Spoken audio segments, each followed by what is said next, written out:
heart filled with compassion, we cannot walk away from people in great need easily.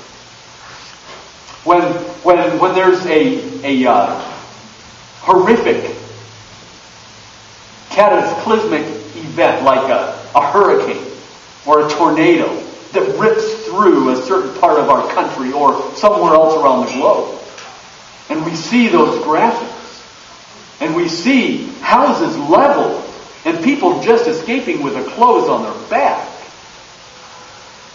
our hearts filled with compassion motivates us. We cannot easily shut that down. We cannot easily walk away from it. We have to do something to fix it. And so what do? We do only what we know best. We might go to our closet or our attic and open up dusty boxes that we haven't seen the contents of for years, trying to figure out how we can help these people in need. And so we dump a bunch of clothes that we haven't worn for years upon them, hoping and thinking that this is one way we can help to meet their needs. Or we might go to our bank account or go to our checkbook and write out a check and make a financial donation in an effort. We've got to do something. Our hearts filled with compassion require that.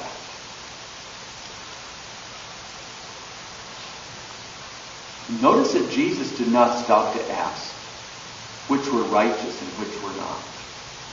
Notice he didn't stop to ask who was faithful in her finances or wise in her finances and who wasn't. Notice he didn't even ask who was Jew and who was Gentile. He had compassion on them all. And without making inquiry or setting conditions, he went about healing and teaching. And then he fed them all. And that brings us to the second insight I'd like us to consider in this miracle of the feeding of the 5,000. It's the need and the problem that arose. It's found in verses 15 through 17, back to Matthew 14, verses 15 through 17. Once again, the Bible says, "Now when it was evening, the disciples came to him and said, 'This is a desolate place, and the day is now over. Send the crowds away to go into the villages and buy food for themselves.' But Jesus said, 'They need not go away. You give them something to eat.'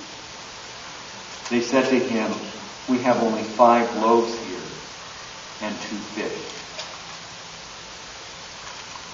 This must have been a full day convocation. The day wore on. It was obvious the sun was getting lower and lower in the west. And it was clear that the people needed something to eat. Jesus must have been an incredible teacher and preacher. Apparently around 12 o'clock or 12:15, people weren't looking at their watches and wondering when he was going to conclude. Apparently, he just went on right on through the noon hour and right on into the afternoon. And people were riveted there.